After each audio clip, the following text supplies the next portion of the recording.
میخواستم که راجع به ژورنال صحبت کنم و یه سری ایده های ژورنال بدم و خب هر کسی ژورنال رو روش خودش انجام میده و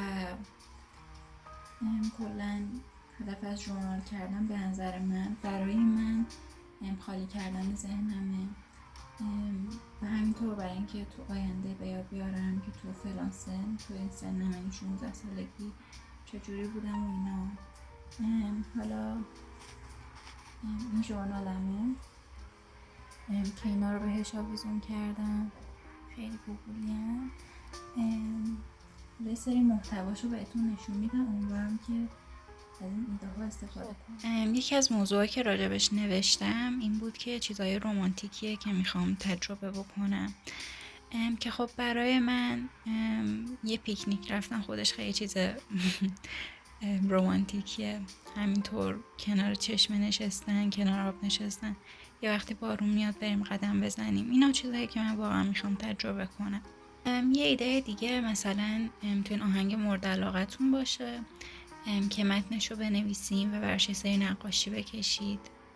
ایده سوم اینه که واقعا هدف من از زندگی چیه، میخوام زندگی بکنم، میخوام تلاش بکنم تا آخرش به چی برسم. برای من راستش تشکیل خانواده است و یه خونه امن داشتنه، یه جایی باشم که هیچ استرسی نباشه و بر خودم بشینم تارت توت فرنگی درست کنم. این تنها چیزیه که من میخوام واقعا. دفعه بعدی راجع به فیلم مورد علاقم نوشتم که یه توضیح راجبش دادم، بعدش یه سری نقاشی ازش کشیدم که فیلم مورد علاقه من Call Me By Your Name. کلن این فیلم برای من خیلی معنی جالبی داشت و تأثیری که روم گذاشت واقعا عجیب بود. کلا خیلی فیلم زیباییه، پیشنهاد میکنم که ببینیدش و که ببینیدش عاشق ایتالیا میشین. واقعا دلم میخواد که به اون شهر سفر کنم و حتما به اون چشمه‌ای که الیو همیشه داخلش شنا میکرد برم. ایده بعدی میتونین لباسایی که دوست دارین رو بکشید یا لباسایی که دوست دارین داشته باشید رو طراحی بکنید که من اینا رو کشیدم. بعدش اومدم برای تولد 13 سالگی دختر آینده‌ام اگه داشته باشم نامه نوشتم، به خاطر اینکه به نظر من 13 سالگی سنیه که خب آدم تازه وارد نوجوانی میشه و خب خیلی تجربه های جدیدی هست و به شخص برای من خیلی سخت گذشت نوجوانی، ولی الان بهتر شده و یه سری نصیحت برای دختر آینده‌ام نوشتم که امیدوارم ازشون استفاده بکنه و اون اشتباهاتی که من کردم و اون نکنه. یا میتونید خودتون یه هیولا یا یه موجودی در واقع اختراع بکنید. من اینو اختراع کردم، اسمش هم گذاشتم اسپایرال و یه سری توضیحات راجبش نوشتم، اینکه چند سالشه، چگونه‌ایه و راجب زندگیش کم نوشتم و اینا.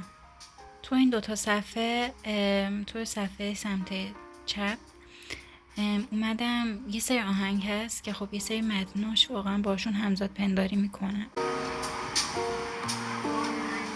میتونین راجع به چیزی که علاقه داری تحقیق بکنین و یکم راجبش بنویسین. مثلا من خودم به شخصه به فشن خیلی علاقه دارم، واسه همین اومدم تاریخچه مد و فشن رو نوشتم تو حالا یه سری قرن قدیم و یه نقاشی کوچیکم ازش کشیدم. خب من یکی از آرزوهام اینه که یه شینی فروشی داشته باشم، واسه همین اومدم چیزایی که دوست دارم داخل اون شینی فروشی بذارم و کشیدم و همچنین آهنگ که دوست دارم همیشه اونجا پلی کنم و نوشتم و چه چیزایی سرو میکنم. میتونین آرزوهاتون رو بکشید مثل من. تو این صفحه اومدم به یه آلبوم از خواننده مورد علاقه‌ام که تازه بیرون اومده بود به آهنگاش امتیاز دادم، نمره دادم، نقدشون کردم و نظرم رو راجبشون نوشتم. و این موضوعی که جدیدن توی تیک تاک ترند شده اینه که بهتر صحبت کنی، بهتر نظرتو بگی، حستو بگی یا اینکه بمیری، که راجب کسی که دوستش داری و اینا، که من به شخص فکر میکنم اینکه صحبت بکنی بهتره. بالاخره دنیا 2 روزه. چرا ترجیح بدی بمیری؟ ولی خیلی هم میگن که صحبت کردن در واقع همون مردنه، ولی خب نمیدونم، این نظر من.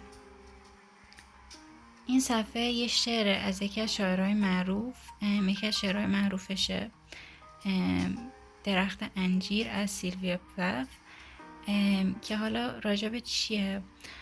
راجب چیزایی که میخواستی تو زندگیت باشی یا میخوای باشی، ولی در آخر این انجیرها سیاه میشن و میافتن زمین و از بین میرن. مثلا من به شخصه میخوام وکیل باشم، شیرینی فروش باشم، یک مادر باشم، همسر باشم، روانشناس باشم، پاتیناژ کار کنم، روزنامه نگار باشم، موزیسین باشم، فشن دیزاینر باشم. حالا هر کسی هر چیزی میخواد. این درخت انجیر منه که کشیدم.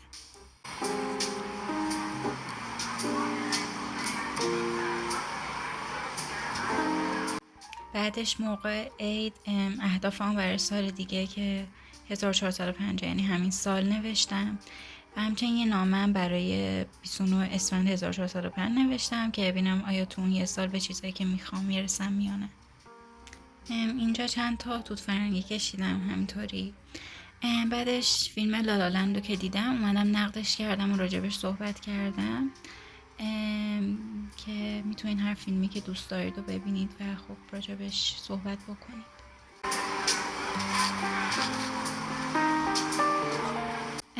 بعدش من داشتم کتاب شعر فروغ فرخزاد رو میخوندم و تصمیم گرفتم که یه سری قسمت های از شعراشو که دوست داشتم رو بنویسم.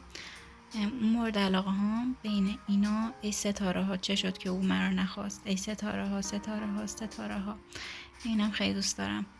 وحش چه زیبا بود اگر پاییز بودم، وحشی و پرشور و رنگ‌آمیز بودم. خب این بود از ژورنال من. امیدوارم که از این ایده ها بتونین استفاده بکنید، ولی کلا هر جور که دوست دارین ژورنالتون انجام بدید. حتی میتونید خاطره های روزانه‌تون هم بنویسین. من خودم یه دفتر جدا براش دارم. خلاصه امیدوارم که از این ویدیو خوشتون اومده باشه. فعلا خداحافظ.